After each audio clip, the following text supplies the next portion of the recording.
반갑습니다. 틈틈이와 알아보는 미국 주식. 오늘은 핀테크의 가장 뜨거운 감자죠. 바로 소파이 테크놀로지스를 심층해보합니다. 최근 몇 년간 기술주 시장의 분위기가 확 바뀌었습니다.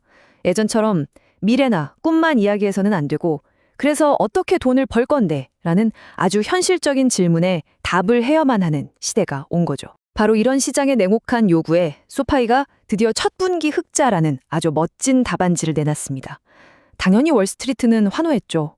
그런데요, 정말 이상하게도 정작 소파이를 쓰는 고객들 커뮤니티는 지금 분노로 들끓고 있습니다.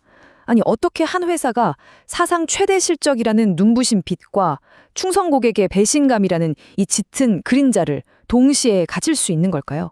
오늘 이 흥미로운 역설을 아주 깊이 있게 파헤쳐 보겠습니다. 자, 먼저 좋은 소식, 이 빛나는 쪽부터 한번 보죠. 2025년 4분기. 소파이는 창사 이래 처음으로 분기 매출 10억 달러, 우리 돈으로 약 1조 3천억 원이 넘는 엄청난 매출을 기록했습니다. 이게 그냥 숫자가 늘어난 것 이상의 의미를 갖는 게요. 이제 소파이가 더 이상 가능성만 있는 유망주가 아니라 진짜로 돈을 버는 체급이 다른 금융기관으로 성장했다는 걸 시장에 증명해낸 기념비적인 순간이었기 때문입니다. 하지만 바로 그 영광의 순간, 소셜미디어에서는 정반대의 목소리가 터져나왔습니다. 완전히 사기당한 기분이다. 이 한 문장이 사실 모든 걸 말해주죠. 소파이가 엄청난 실적을 얻는 동안 그 이면에서는 무언가 아주 소중한 것을 잃고 있었다는 걸 보여주는 겁니다. 도대체 무슨 일이 벌어지고 있는 걸까요? 어떻게 한 회사가 동시에 이렇게 극과 극의 평가를 받을 수 있는지 지금부터 그 속사정을 하나하나 뜯어보겠습니다. 자, 이 역설적인 상황을 제대로 이해하려면요, 시간을 좀 거슬러 올라가야 합니다. 소파이가 도대체 어떻게 수많은 사람들의 마음을 사로잡으면서 이렇게 클 수 있었는지 그 시작부터 되짚어볼 필요가 있거든요. 소파이는 아주 간단하지만 강력한 약속 하나로 시장을 파고들었습니다. 스스로를 금융계의 아마존이라고 불렀는데요.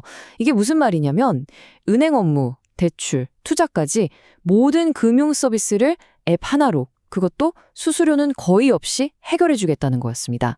여러분 한번 생각해 보세요. 기존 은행들 얼마나 복잡하고 수수료도 비쌌나요? 바로 그 지점을 파고든 겁니다. 특히 젊은 고객들은 열광했죠. 학자금 대출을 낮은 이자로 갈아타게 해주면서 신뢰를 딱 쌓고 그 다음에 자연스럽게 신용카드도 써보세요, 주식 투자도 해보세요 하면서 고객을 묶어두는 전략이 정말 완벽하게 맞아떨어졌습니다. 그리고 이 고객 친화적인 원스톱 금융 슈퍼앱 전략은 정말 제대로 먹혀들었습니다. 그 결과 2025년은 그야말로 소파이에게는 기록적인 한 해가 되었죠. 와, 이 숫자들 좀 보세요. 정말 대단하죠?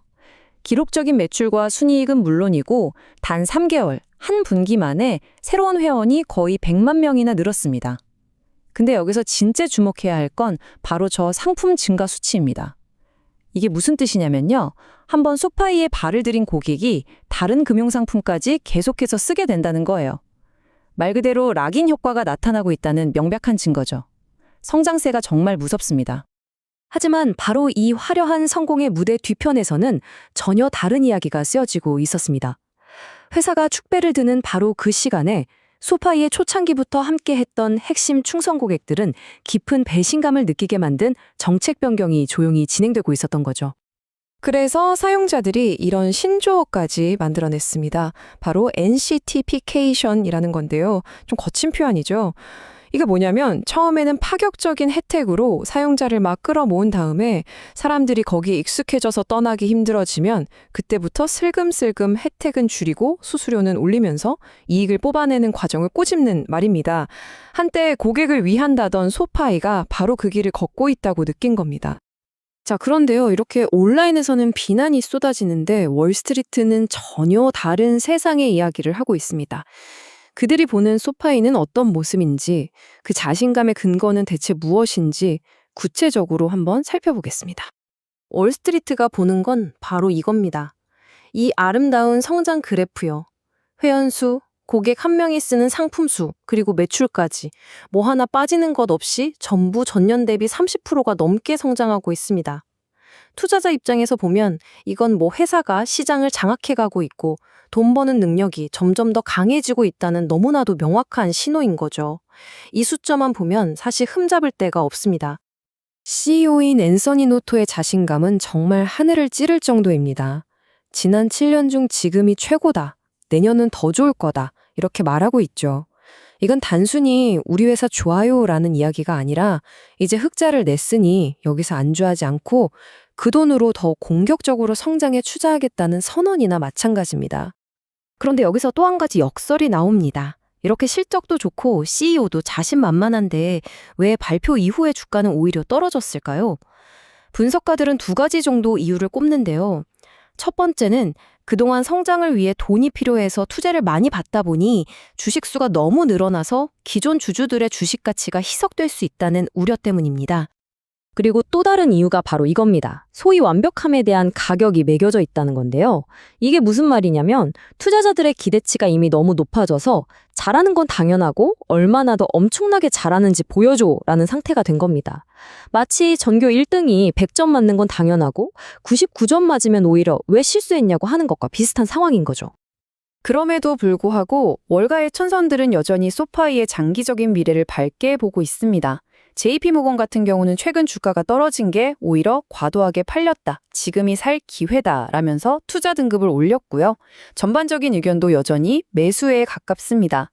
단기적인 흔들림보다는 장기적인 성장 가능성에 더 큰 점수를 주고 있는 거죠.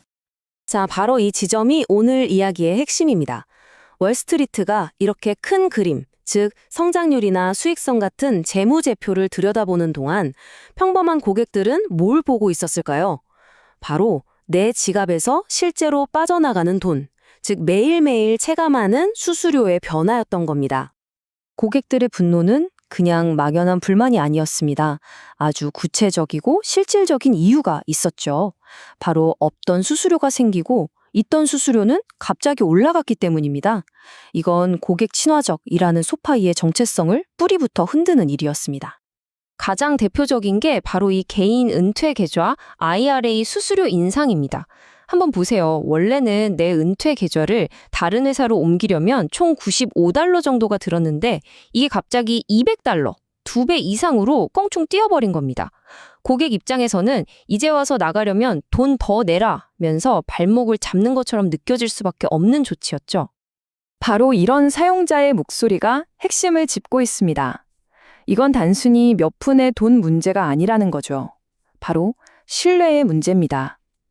수수료가 싸다는 약속을 믿고 내 소중한 노후 자금을 맡겼는데 이제 와서 일방적으로 규칙을 바꿔버리는 것에 대한 깊은 배신감을 느낀 겁니다. 여기에 불을 지핀 게 또 있었습니다.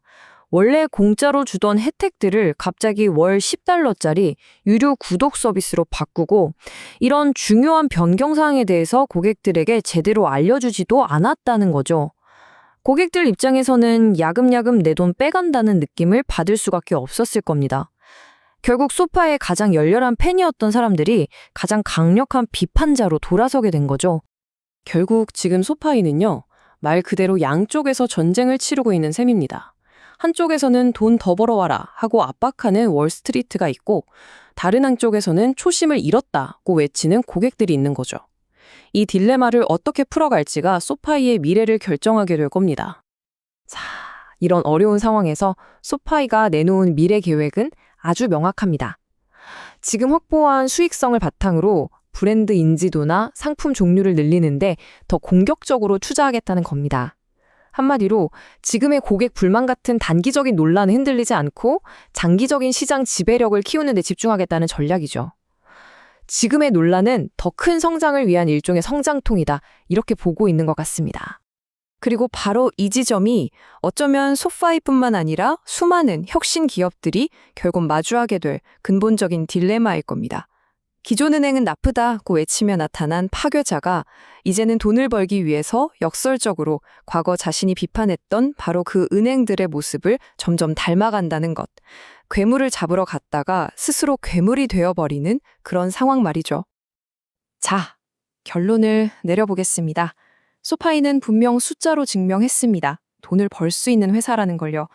하지만 진짜 질문은 이제부터 시작입니다. 월스트리트가 요구하는 이익과 수백만 고객을 끌어모았던 신뢰 사이에서 과연 건강한 균형을 찾을 수 있을까요? 숫자가 단기적인 주가를 움직일 수는 있겠지만 회사의 10년, 20년 뒤 미래를 결정하는 건 결국 고객의 마음일 테니까요. 오늘 살펴본 심층 리포트가 여러분의 투자의 기준을 잡는 데 도움이 되셨길 바랍니다. 더 날카로운 토론은 오디오 팟캐스트 본편에서 이어집니다. 궁금한 기업이 있다면 댓글로 남겨주세요.